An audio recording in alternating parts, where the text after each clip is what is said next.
वासुदेवाय हरे परमात्मने प्रणतक्लेशनाशाय गोविंदाय नमो नमः। अन्नपूर्णे सदापूर्णे शंकर प्राणवल्लभे ज्ञान वैराग्य सिद्ध्यर्थम भिक्षां देहि च पार्वती।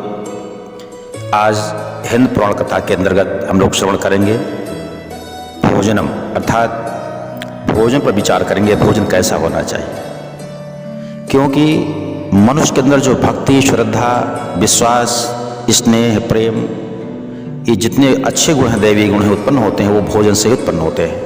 यदि भोजन मेरा पवित्र होगा तो पवित्र भाव उत्पन्न होंगे। भोजन यदि दूषित है, अपवित्र है, तो अपवित्र भाव उत्पन्न होते हैं। आज कलिकाल में समस्त अधिकांश मनुष्यों के भाव इसलिए बिगड़े हुए हैं कि भोजन अपवित्र है। भोजन पवित्रता पूर्वक, पवित्र स्थान पर, पवित्र सामग्री, पवित्र जल, पवित्र भाव और स्नान करके ही, पवित्र वस्त्र धारण करके ही बनाना चाहिए। अशुद्ध अवस्था में बनाया गया भोजन करने से मन, बुद्धि, विचार था इंद्रियां अशुद्ध हो जाती हैं। आज कल काल में सभी लोगों की बुद्धि जो भ्रष्ट हो गई है, उसका मुख्य कारण अशुद्ध भोजन ही है।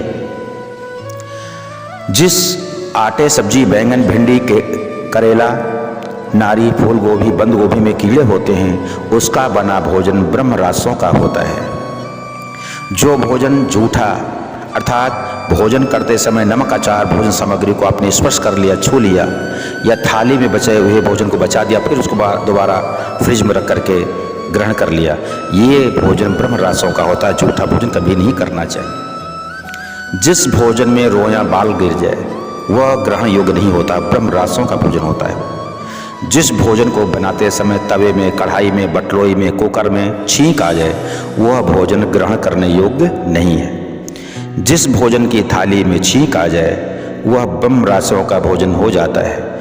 ऐसे छींक युक्त भोजन को नहीं करना चाहिए।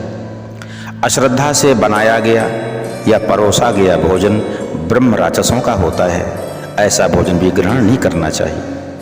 इस प्रकार के 6 प्रकार के जो भोजन हैं, इनको करने वाला जो मनुष्य है उसकी बुद्धि बिगड़ जाती है, उसका मन बिगड़ जाता है, ब्रह्म राक्षसों की उस पर छाया आ जाती है।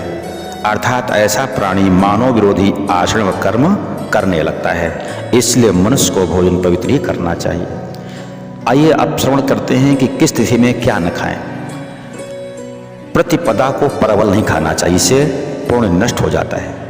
और पेठा या कुमड़े का भी प्रयोग नहीं करना चाहिए, धन का नाश होता है।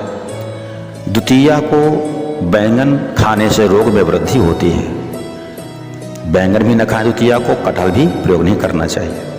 तृतीया को परवल खाने से शत्रुओं की वृद्धि होती है, अपने लोग भी शत्रु हो जाते हैं। चतुर्थी को मूली खाने से धन का नाश होता है। पंचमी को बेल का फल खाने से या बेल का शरबत पीने से कलंक लगता है। षष्ठी के दिन नीम की पत्ती खाने से या दतून करने से पक्षी की वन में जाना पड़ता है। सप्तमी को ताड़ का फल खाने से रोग वृद्धि होती है। अष्टमी को नारियल या गरी खाने से बुद्धि भ्रष्ट हो जाती है। कभी भी मंदिर जाएं, नारियल तोड़ें तो अष्टमी के दिन अक्सर नवरात्रों में लोग जाते हैं, और तो नारियल का जो प्रसाद मिलता है उसको अष्टमी को ग्रहण न करें, क्योंकि अष्टमी के दिन गरी खाने से बुद्धि भ्रष्ट होती है। नवमी को लौकी गोमांस के बराबर मानी जाती है, नवमी को लौकी नहीं खाना चाहिए। दसवीं को सेम से पाप वृद्धि होती है। एकादशी को चावल खाने से पाप वृद्धि होती है, कभी भी एकादशी को चावल नहीं खाने चाहिए। द्वादशी को एक पत्ते वाली सब्जी होती है जिसको बोलते हैं पोहे, इसको खाने से रोग वृद्धि होती है, इसलिए द्वादशी को कभी भी पोहे की सब्जी ग्रहण नहीं करनी चाहिए। त्रयोदशी को बैंगन खाने से पुत्र की हानि होती, पुत्रों को पीड़ा मिलती, पुत्र हानि होती है। चतुर्दशी को तिल तेल कांसे पात्र में भोजन न करें, चुकंदर वगैरह न खाएं। पूर्णिमा को तिल तेल ग्रहण न करें। अमावस्या को किसी के घर में भोजन न करें, इसलिए पितृ नाराज हो जाते हैं। संक्रांति के दिन तिल का तेल का प्रयोग न करें।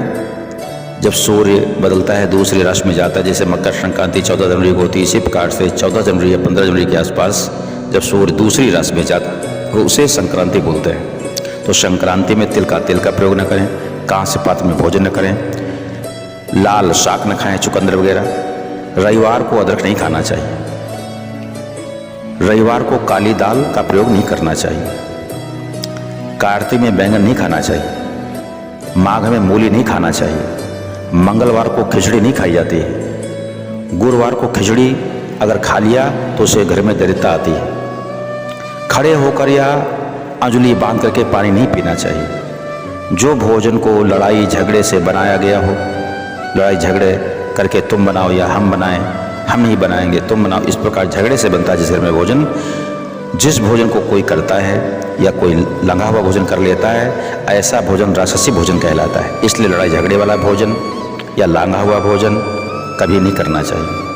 रात में दही सत्तू खाने से नरक की प्राप्ति होती है, लक्ष्मी कुपित होती है और उस घर में दरिद्रता का प्रवेश होता है।